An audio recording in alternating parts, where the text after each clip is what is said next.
Il est chrétien et tu te demandes est-ce qu'il va aller au paradis? Au paradis. Alors, sache bien, écoute bien, qu'une personne qui entend parler du prophète Mohammed sallallahu alayhi wa sallam, qu'il est venu avec un message, qu'il a pris connaissance de son message avec les preuves et qui se détourne de cela, eh bien il ne pourra pas rentrer au paradis.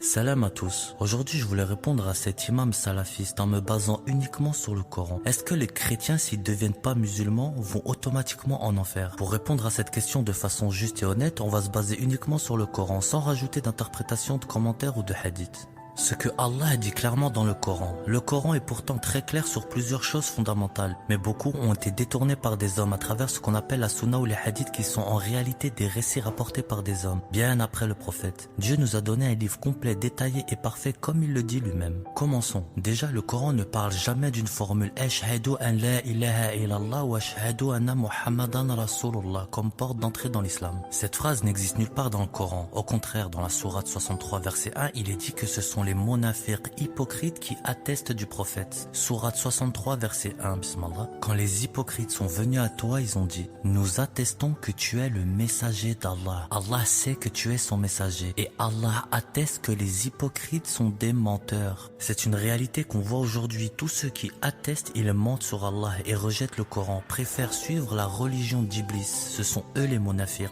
Ce que Allah nous demande, c'est de croire en lui seul, de rien lui associer et de se soumettre sincèrement à lui. Deux exemples. La reine de Saba, dans la sourate 27 verset 44. Elle dit: Seigneur, je me suis fait du tort à moi-même et je me soumets avec Salomon à Allah, Seigneur des mondes. Elle n'a pas récité une shahada, elle a simplement dit qu'elle se soumettait à Allah. Je deviens parmi les musulmans, ceux qui se soumettent à Allah, sans témoigner que Salomon est le messager d'Allah.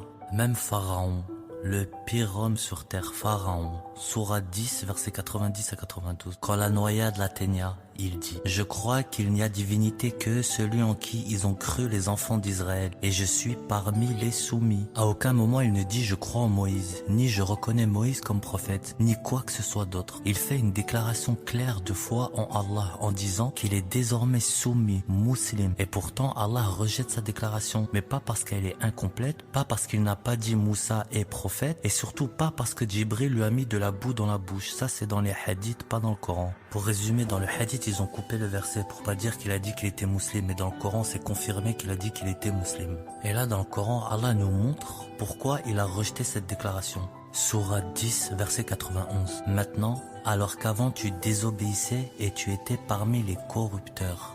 On voit bien que c'est l'hypocrisie qui est condamnée, pas la formule. Regardons maintenant si les chrétiens iront en enfer selon le Coran. Dieu dit clairement que les chrétiens qui croient en lui au jour du jugement et qui font le bien seront récompensés. Il ne dit pas qu'ils doivent devenir musulmans ou qu'ils doivent dire la shahada avec le nom de Mohammed ou sinon ils iront en enfer. Au contraire, Dieu les regarde pour ce qu'ils croient et font sincèrement, pas leur étiquette. Pourtant, il y a des versets dans le Coran où Dieu parle directement des chrétiens et parfois les met avec d'autres groupes comme les juifs ou les sabéens. Et ce qu'on découvre est très important. Sourate 2, verset 62. Ceux qui ont cru, ceux qui ont été judaïsés, les chrétiens et les sabéens, quiconque croit en Dieu et au jour dernier et accomplit de bonnes œuvres aura sa récompense auprès de son Seigneur. Nulle crainte pour eux et ils ne seront point attristés. Le verset est clair, il parle bien des chrétiens. Il dit que s'ils croient en Dieu au jour du jugement et qu'ils font le bien, ils seront récompensés. Dieu dit même, ils n'auront rien à craindre et ne seront pas attristés. Donc pas d'enfer ici pour ceux qui croient sincèrement et font le bien même s'ils sont chrétiens. Sourate 5, verset 69. Ceux qui ont cru, les juifs, les sabéens et les chrétiens. Quiconque d'entre eux croit en Dieu et au jour dernier et accomplit de bonnes œuvres n'auront rien à craindre et ne seront point attristés.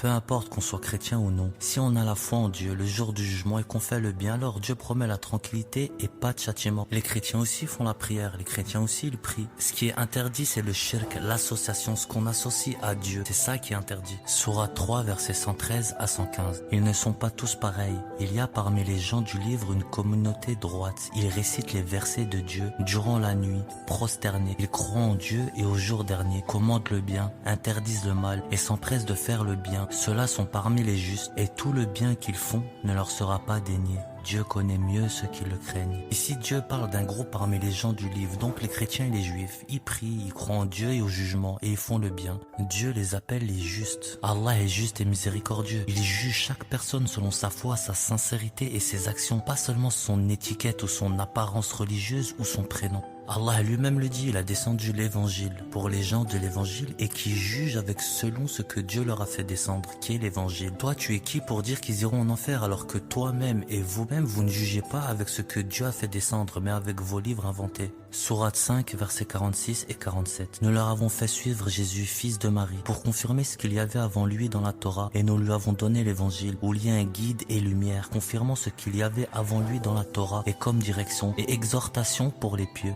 Allah subhanahu dit avoir révélé l'évangile à Jésus. Il y a décrit ce livre comme une guidance et une lumière et une exhortation pour les pieux. Allah dans le Coran ne dit pas que les chrétiens doivent abandonner l'évangile pour devenir musulmans. Il dit plutôt que chaque groupe doit suivre sincèrement ce que Dieu lui a révélé. Et Dieu sera le seul juge final, personne d'autre. Et là, je m'adresse à tous ceux qui se considèrent comme musulmans, à l'imam et tous ceux qui pensent comme lui, mais qui suivent aussi des livres que Dieu n'a jamais révélés et qui donnent des leçons. Beaucoup de règles que vous appliquez ne viennent même pas d'Allah. Vous coupez les versets, vous interprétez à votre manière, vous associez le nom du prophète Mohammed au nom d'Allah, subhanahu, c'est du shirk. C'est comme la pierre noire, selon vous, elle efface les péchés, c'est du shirk.